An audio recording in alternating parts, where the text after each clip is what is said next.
পোলাও বা ফ্রাইড রাইসের সাথে কখনো এই ভেজিটেবলটা কোনো রেস্টুরেন্টে অবশ্যই খেয়েছেন। চলুন আজকে এই ভেজিটেবলটা রান্না করি।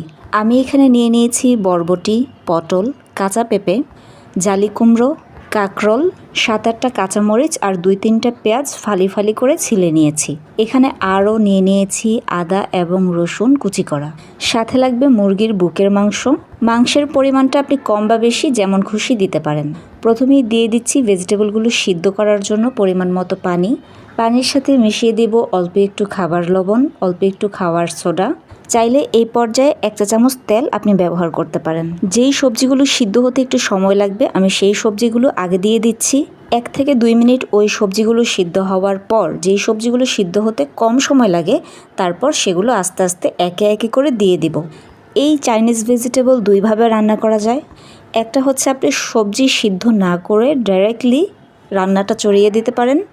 আরেকটা হচ্ছে সবজি সিদ্ধ করে এখন আমি যে প্রসেসটা দেখাচ্ছি এই প্রসেসে রান্না করা। সবজি সিদ্ধ হওয়ার পর পানি ঝরিয়ে নিয়েছি এবং ঠান্ডা পানিতে সবজিগুলো ভিজিয়ে নিয়েছি। আদা আর রসুন কুচি হালকা একটু ভেজে বাদামি রং ধারণ করার পর দিয়ে দিচ্ছি পেঁয়াজের করা ফালিগুলো।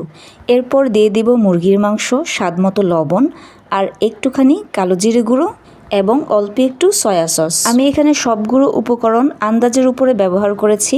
ঢেকে মুরগিটা কিছুক্ষণ রান্না হবার পর সবজিগুলো দিয়ে একটু নেড়েচেড়ে পানি দিয়ে দিতে হবে। পানিটা ততটুকুই দিবেন যতটুকু আপনি গ্রেভি রাখতে পছন্দ করেন। তবে চাইনিজ ভেজিটেবলের গ্রেভিটা বেশি একটা থিক হয় না, আবার বেশি একটা পাতলাও হয় না।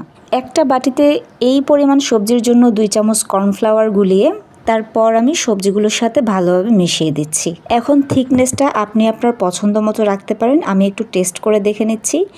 ভাত, পোলাও অথবা ফ্রাইড রাইসের সাথে এই সবজিটি পরিবেশন করতে পারেন অথবা বিকালের নাস্তায় অ্যাজ এ স্যুপ এই সবজিটা খাওয়া যেতে পারে।